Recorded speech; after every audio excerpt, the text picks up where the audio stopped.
PSI Parashuram ಅನುಮಾನಾಸ್ಪದ ಸಾವುಕ್ಕೆ ಸಂಬಂಧಪಟ್ಟಂತೆ ಮೈಸೂರು ಚಲೋ ವೇಳೆ ನಿಖಿಲ್ ಕುಮಾರಸ್ವಾಮಿ ಅವರು ಪ್ರತಿಕ್ರಿಯೆಯನ್ನ ನೀಡಿದ್ದಾರೆ. ಬಡ ಕುಟುಂಬದವರು ಸಾಲ ಮಾಡಿ ಪಿಎಸ್ಐ ಮಾಡಿಸಿದ್ರು. ಕಾಂಗ್ರೆಸ್ ವರ್ಗಾವಣೆ ದಂಧೆಯಿಂದ ಪರಶುರಾಮ್ ಸಾವನ್ನಪ್ಪಿದ್ದಾರೆ ಅಂತ ನಿಖಿಲ್ ಕುಮಾರಸ್ವಾಮಿ ಅವರು ರಿಯಾಕ್ಟ್ ಮಾಡಿದ್ದಾರೆ. ಮೈಸೂರು ಚಲೋ ವೇಳೆ ನಿಖಿಲ್ ಕುಮಾರಸ್ವಾಮಿ ಪ್ರತಿಕ್ರಿಯೆಯನ್ನ ನೀಡಿದ್ದಾರೆ. ಬಡ ಕುಟುಂಬದವರು ಅಲ್ಲಿ ಇಲ್ಲಿ ಸಾಲ ಮಾಡಿ ಪಿಎಸ್ಐ ಮಾಡಿಸಿರ್ತಾರೆ. ಆದ್ರೆ ಕಾಂಗ್ರೆಸ್ ವರ್ಗಾವಣೆ ದಂಧೆಯಿಂದ ಈ ರೀತಿಯಾಗಿ ಪರಶುರಾಮ್ ಅವರು ಸಾವನ್ನಪ್ಪಿದ್ದಾರೆ. ಕಾಂಗ್ರೆಸ್ ಸರ್ಕಾರ ದಲಿತರ ಹೆಸರಲ್ಲಿ ಆಡಳಿತ ನಡೆಸ್ತಾ ಇದೆ. ಪಿಎಸ್ಐ ಪರಶುರಾಮ್ ಸಾವಿನ ಹೊಣೆ ಸರ್ಕಾರನೇ ಹೊರಬೇಕು. ಬಿಜೆಪಿ ವಿರುದ್ಧ 40% ಕಮಿಷನ್ ಆರೋಪವನ್ನ ಮಾಡಿದ್ರು. ಭ್ರಷ್ಟಾಚಾರ ರಹಿತ ಸರ್ಕಾರ ನೀಡ್ತೇವೆ ಅಂತ ಹೇಳಿದ್ರು. ಆದ್ರೆ ಕಾಂಗ್ರೆಸ್ ಸರ್ಕಾರವೇ 100% ಭ್ರಷ್ಟಾಚಾರ ಮಾಡ್ತಿದೆ ಅಂತ ಹೇಳಿದ್ದಾರೆ. ನ ಯುವ ಘಟಕದ ರಾಜ್ಯಾಧ್ಯಕ್ಷರಾದಂತಹ ನಿಖಿಲ್ ಕುಮಾರಸ್ವಾಮಿ ಅವರಿದ್ದಾರೆ. ಅವ್ರನ್ನು ಮಾತಾಡಿಸ್ತಾ ಹೋಗ್ತೀನಿ. ಸರ್, ತಾವು ಕೂಡ ತಂದೆಯವ್ರ ಜೊತೆಯಲ್ಲಿ ಹೆಜ್ಜೆ ಆಗ್ತಾ ಇದ್ದೀರಾ. ಸೊ ಚನ್ನಪಟ್ಟಣದಲ್ಲಿ ಬಹಳಷ್ಟು ಜನ ಸೇರಿದ್ದಾರೆ. ಸೊ ಬಹಳಷ್ಟು ಸ್ವಾಗತ, ಅದ್ದೂರಿಯಾದಂತಹ ಸ್ವಾಗತವನ್ನು ಕೋರ್ತಾ ಇದ್ದಾರೆ. ಮಾನ್ಯ ಕುಮಾರಣ್ಣವರ ಸ್ವಕ್ಷೇತ್ರ ಆಗಿರ್ತಕ್ಕಂಥ ಹಿನ್ನೆಲೆಯಲ್ಲಿ ಅವರ ನಾಯಕರನ್ನ ಬರಮಾಡ್ಕೊಳ್ತಕ್ಕಂಥ ನಿರೀಕ್ಷೆಗಳಲ್ಲಿ ಸಾಕಷ್ಟು ಜನ ಬಹುಶಃ ಇವತ್ತು ಒಂದು ಐತಿಹಾಸಿಕವಾದಂತ ಒಂದು ಕಾರ್ಯಕ್ರಮವನ್ನ ನಾವು ನೋಡ್ಲಿಕ್ಕೆ ಸಾಧ್ಯ ಆಗ್ಬೋದು. ಇವತ್ತು 3ನೇ ದಿನಕ್ಕೆ ಏನು ಕಾಲಿಟ್ಟಿದ್ದೇವೆ. ಕೆಂಗಲ್ನಲ್ಲಿ ಆಂಜನೇಯನ ಒಂದು ದೇವಾಲಯದ ಒಂದು ಗುಡಿಗೆ ಹೋಗಿ ನಮ್ಮ ನಾಯಕರಾದಂಥ ಕುಮಾರಣ್ಣವರು ನಮ್ಮೆಲ್ಲ ಮುಖಂಡರುಗಳು ಸೇರಿ ಪ್ರಾರ್ಥನೆಯನ್ನ ಸಲ್ಲಿಸಿ 3ನೇ ದಿನಕ್ಕೆ ಇವತ್ತು ಪಾದಯಾತ್ರೆಗೆ ಚಾಲನೆಯನ್ನು ಕೊಟ್ಟಿದ್ದೇವೆ. ಇದ್ರ ಜೊತೆಯಲ್ಲಿ ಏನು ಹಗರಣಗಳು ಅತಿ ಹೆಚ್ಚಾಗ್ತಾ ಇದಾವೆ ಅನ್ನುವಂಥದ್ದು ಈ ಸರ್ಕಾರದಲ್ಲಿ. ಒಂದಲ್ಲ ಒಂದು ಹಗರಣಗಳು ನಡೀತಾ ಇದೆ, ಅದರಲ್ಲೂ ಆತ್ಮಹತ್ಯೆಗಳ ಸರಣಿ ಆಗ್ತಾ ಇದೆ ಅನ್ನುವಂಥದ್ದು.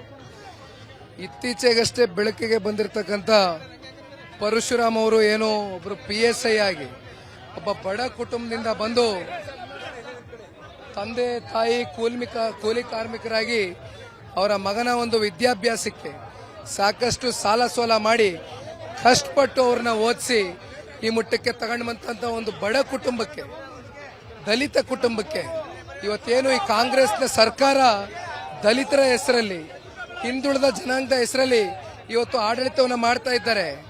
ಪರಶುರಾಮ್ ಅವರ ಒಂದು ಆತ್ಮಹತ್ಯೆಗೆ ಯಾವ್ಯಾವ ರೀತಿ ಇವತ್ತು ಪ್ರತಿನಿತ್ಯ ನೀವು ಮಾಧ್ಯಮದಲ್ಲಿ ತೋರಿಸ್ತಾ ಇದ್ದೀರಿ. 40 ಲಕ್ಷ ಲಂಚ ಪಡೆದಿರ ಅಷ್ಟೇ ಅಲ್ದಿರ ಟ್ರಾನ್ಸ್ಫರ್ ಕೂಡ ಮಾಡಿದಿರ. ಮಾನಸಿಕವಾಗಿ ಪರಶುರಾಮ್ ಅವ್ರಿಗೆ ಕಿರುಕುಳವನ್ನು ಕೊಟ್ಟು ಇವತ್ತು ಆತ್ಮಹತ್ಯೆಗೆ ಶರಣಾಗ್ತಕ್ಕಂಥ ಒಂದು ಸನ್ನಿವೇಶ ನೇರ ಹೊಣೆ ಈ ಸರ್ಕಾರವೇ ಒತ್ಕೋಬೇಕು ಅಂತಕ್ಕಂಥ ಈ ಸಂದರ್ಭದಲ್ಲಿ ಹೇಳಬೇಕಾಗ್ತದೆ. ಸರ್, ಈಗ ಈ ಒಂದು ಸಂಬಂಧಪಟ್ಟಂತೆ ಕೌಂಟರ್ ಕೊಡುವಂತ ಕೆಲಸಗಳು ಕೂಡ ಆಗ್ತಾ ಇದೆ. ಒಂದು, ಈ ವರ್ಗಾವಣೆ ದಂಧೆ ಮೊದಲಿನಿಂದಲೂ ಕೂಡ ಆರೋಪಗಳು ಕೇಳಿ ಬರ್ತಾ ಇತ್ತು. ಈ ವರ್ಗಾವಣೆ ದಂಧೆ, ಅದರಲ್ಲೂ ಆತ್ಮಹತ್ಯೆಗಳು ಹೆಚ್ಚಾಗಿದ್ರಿಂದನೇ ಈ ರೀತಿಯಾದಂತಹ ಘಟನೆಗಳು ಹೊರ ಬರ್ತಾ ಇದೆ. ಇದೆಲ್ಲವೂ ಕೂಡ ಕಾಂಗ್ರೆಸ್ ಸರ್ಕಾರಕ್ಕೆ ಕಂಟಕ ಆಗುತ್ತಾ? ಕಾಂಗ್ರೆಸ್ ಈ ಹಿಂದೆ ವಿಧಾನಸಭಾ ಚುನಾವಣೆ ನಡೀಲಿಕ್ಕಿಂತ ಮುಂಚಿತವಾಗಿ ಏನು ಬಿಜೆಪಿ ಮೇಲೆ 40% ಅಂತಕ್ಕಂಥ ಆರೋಪವನ್ನ ಮಾಡಿದ್ರು.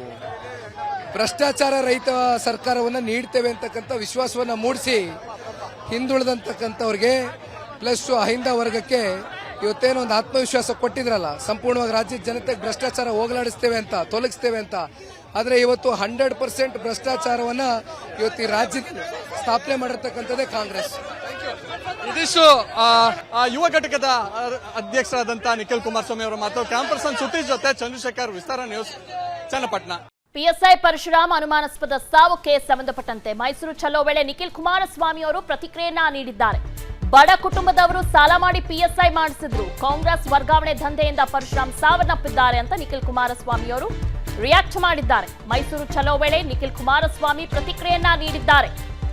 ಬಡ ಕುಟುಂಬದವರು ಅಲ್ಲಿ ಇಲ್ಲಿ ಸಾಲ ಮಾಡಿ ಪಿಎಸ್ಐ ಮಾಡಿಸಿರ್ತಾರೆ.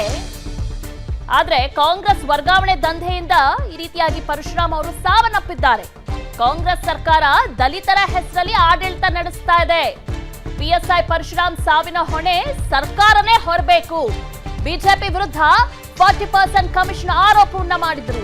ಭ್ರಷ್ಟಾಚಾರ ರಹಿತ ಸರ್ಕಾರ ನೀಡ್ತೇವೆ ಅಂತ ಹೇಳಿದ್ರು. ಆದ್ರೆ ಕಾಂಗ್ರೆಸ್ ಸರ್ಕಾರವೇ 100% ಭ್ರಷ್ಟಾಚಾರ ಮಾಡ್ತಿದೆ ಅಂತ ಹೇಳಿದ್ದಾರೆ. ಅನುಕ್ಷಣದ ಸುದ್ದಿಗಳಿಗಾಗಿ ವಿಸ್ತಾರ ನ್ಯೂಸ್ ಯೂಟ್ಯೂಬ್ ಚಾನೆಲ್ ಸಬ್ಸ್ಕ್ರೈಬ್ ಮಾಡಿ. ಹೊಸ ಸುದ್ದಿಗಳ ನೋಟಿಫಿಕೇಶನ್ಗಾಗಿ ಬೆಲ್ ಐಕಾನ್ ಕ್ಲಿಕ್ ಮಾಡಿ. ಲೇಟೆಸ್ಟ್ ಅಪ್ಡೇಟ್ಸ್ಗಾಗಿ www.vistaranews.com ವೆಬ್ಸೈಟ್ಗೆ ವಿಸಿಟ್ ಮಾಡಿ. ಅಂಗೈಯಲ್ಲೇ ಜಗತ್ತಿನ ಸುದ್ದಿ ತಿಳಿಯಲು ವಿಸ್ತಾರ ನ್ಯೂಸ್ ಕನ್ನಡ ಆಪ್ ಡೌನ್ಲೋಡ್ ಮಾಡಿ.